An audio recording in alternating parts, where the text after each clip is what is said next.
بسم اللہ الرحمن الرحیم۔ السلام علیکم اسٹوڈنٹس، میں آپ کی ٹیچر مس فرحہ جمیل امید کرتی ہوں کہ آپ سب خیریت سے ہوں گے۔ اسٹوڈنٹس، آپ جانتے ہیں کہ ہم سبق مرزا غالب کے اعداد و خسائل پڑھ رہے ہیں۔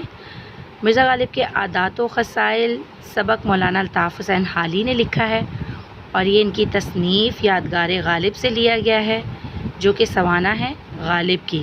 لکھی کس نے؟ مولانا الطاف حسین حالی نے۔ بچوں، مرزا غالب کے اعداد و خسائل باب نمبر 2 ہے اور ہم آج سبق نمبر 2 پڑھیں گے۔ آج ہم پڑھائی کریں گے۔ اس سے پچھلے سبق میں ہم نے مرزا غالب کے اعداد و خسائل کے مصنف مولانا الطاف حسین حالی کا تعارف پڑھا تھا۔ آج ہم نثر پارہ نمبر 1 اور 2 کی پڑھائی کریں گے، جو کہ صفحہ نمبر 8 پر موجود ہے۔ آئیے بچوں، ہم پڑھائی کرتے ہیں۔ مرزا غالب کے اخلاق نہایت وسیع تھے۔ وہ ہر شخص سے جو ان سے ملنے جاتا تھا بہت کشادہ پیشانی سے ملتے تھے۔ جو شخص ایک دفعہ ان سے ملتا اسے ہمیشہ ملنے کا اشتیاق رہتا تھا۔ دوستوں کو دیکھ کر باغ باغ ہو جاتے تھے اور ان کی خوشی سے خوش اور غم میں غمگین ہوتے تھے۔ اس لیے ان کے دوست ہر مذہب اور ملت کے نہ صرف دلی میں بلکہ تمام ہندوستان میں بے شمار تھے۔ جو خطوط انہوں نے اپنے دوستوں کو لکھے ہیں، ان کے ایک ایک حرف سے مہر و محبت، غمخواری اور یگانگت ٹپکی پڑتی ہے۔ ہر ایک خط کا جواب لکھنا اپنے ذمہ فرض عین سمجھتے تھے۔ ان کا بہت سا وقت دوستوں کو جواب لکھنے میں صرف ہوتا تھا۔ بیماری اور تکلیف کی حالت میں بھی وہ خطوط کے جواب لکھنے سے باز نہ آتے تھے۔ وہ دوستوں کی فرمائشوں سے کبھی تنگ دل نہ ہوتے تھے۔ غزلوں کی اصلاح کے سوا اور طرح طرح کی فرمائشیں ان کے بعض خالص و مخلص دوست کرتے تھے اور وہ ان کی تکمیل کرتے تھے۔ لوگ ان کو اکثر بے رنگ خط بھیجتے تھے، مگر ان کو کبھی ناگوار نہ گزرتا تھا۔ اگر کوئی شخص لفافے میں ٹکٹ رکھ کر بھیجتا تو وہ سخت شکایت کرتے تھے۔ مروت اور لحاظ مرزا کی طبیعت میں بدرجہ غائب تھا، باوجود یہ کہ آخر عمر میں وہ اشعار کی اصلاح دینے سے بہت گھبرانے لگے۔ بائیں ہمہ کبھی کسی کا قصیدہ یا غزل بغیر اصلاح کے واپس نہ کرتے تھے۔ ایک صاحب کو لکھتے ہیں، جہاں تک ہو سکا احباب کی خدمت بجا لایا اور اوراق اشعار دیکھتا تھا اور اصلاح دیتا تھا۔ اب نہ آنکھ سے اچھی طرح سوجھے اور نہ ہاتھ سے اچھی طرح لکھا جائے۔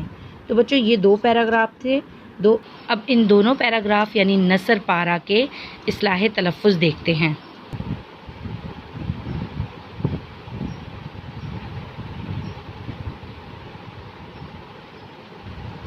کشادہ، اخلاق،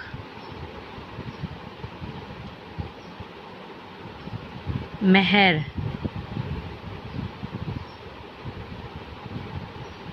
محبت، غمخواری،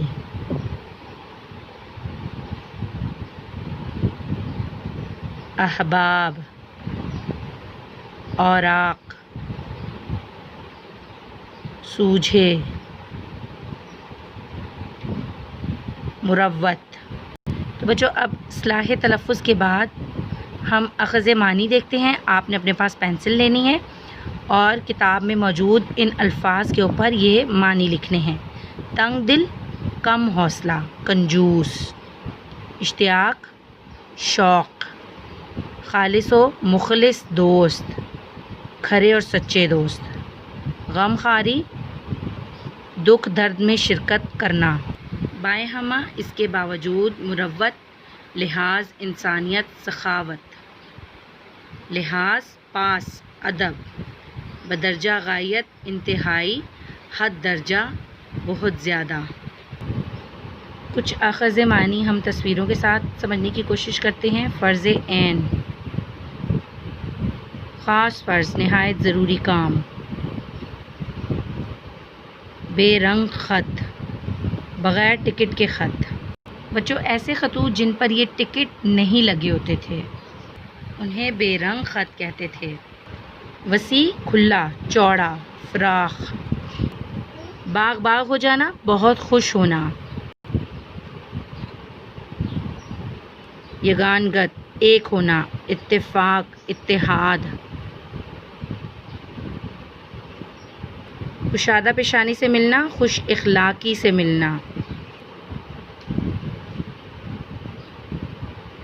احباب، حبیب کی جمع ہے احباب جس کے معنی ہے دوست، اصلاح درستی۔ تو بچوں یہ ہم نے اخذ معنی پڑھے تھے۔ اب ہم پڑھائے گئے نثر پارے کے اہم نکات جانیں گے۔ مرزا غالب وسیع اخلاق کے مالک تھے، یعنی ان کا اخلاق بہت زیادہ وسیع تھا، وہ کھلے دل کے فراخ دل کے مالک تھے، ہر ایک سے خوش اخلاقی سے ملتے تھے۔ کشادہ پیشانی سے ملنا یعنی خوش اخلاقی سے ملنا، وہ ہر ایک سے خوش اخلاقی سے ملتے تھے۔ لوگ ملنے کی خواہش رکھتے تھے، یعنی جو بھی ان سے ایک دفعہ ملتا تھا وہ دوبارہ ان سے ملنے کی خواہش رکھتا تھا، شوق رکھتا تھا۔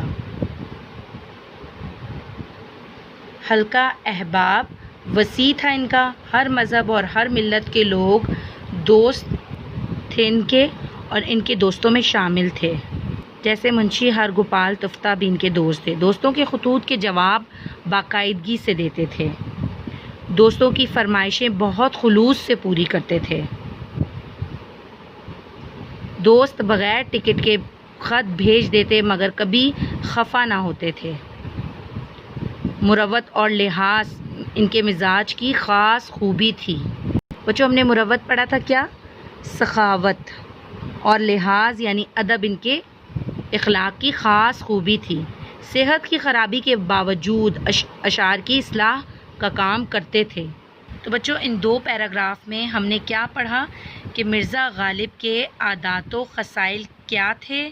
مرزا غالب کے عادات و خصائل میں یہ خوبی شامل تھی کہ وہ بہت اچھے اخلاق کے مالک تھے، جو بھی لوگ ان سے ایک دفعہ ملتے تھے تو ان کو ہمیشہ آپ سے دوبارہ ملنے کی خواہش رہتی تھی۔ یہ دوستوں کی خوشی میں خوش ہوتے تھے اور دوستوں کے غم میں غمگین ہو جاتے تھے۔ اور بچوں مرزا غالب کا حلقہ احباب اتنا زیادہ وسیع تھا، یعنی اتنے ان کے دوست تھے کہ صرف دلی سے ہی نہیں بلکہ پورے ہندوستان سے ان کو بے شمار خطوط آتے تھے، اور کچھ دوست تو ان کو بے رنگ خط یعنی بغیر ٹکٹ کے خط بھی بھیجا کرتے تھے، لیکن انہوں نے کبھی اس چیز کا برا نہیں منایا۔ بچوں ان کے دوست اکثر انہیں اشعار بھیجا کرتے تھے تاکہ یہ ان کی اصلاح کر کے انہیں دیں، اور بچوں غزلوں کی اصلاح کے سوا طرح طرح کی فرمائشیں بھی کیا کرتے تھے ان کے دوست، اور یہ انہیں پورا بھی کرتے تھے۔ کبھی بھی ان کا کوئی دوست انہیں کوئی قصیدہ یا غزل بھیجے تو اس کی اصلاح کیے بغیر یہ واپس نہیں کرتے تھے۔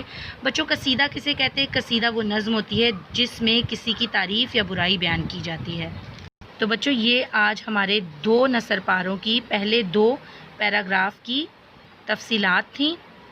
اگلے سبق میں ہم اس کے مختصر اور معروضی سوالات کے جوابات پڑھیں گے۔ اپنا بہت خیال رکھیے گا۔ اللہ حافظ۔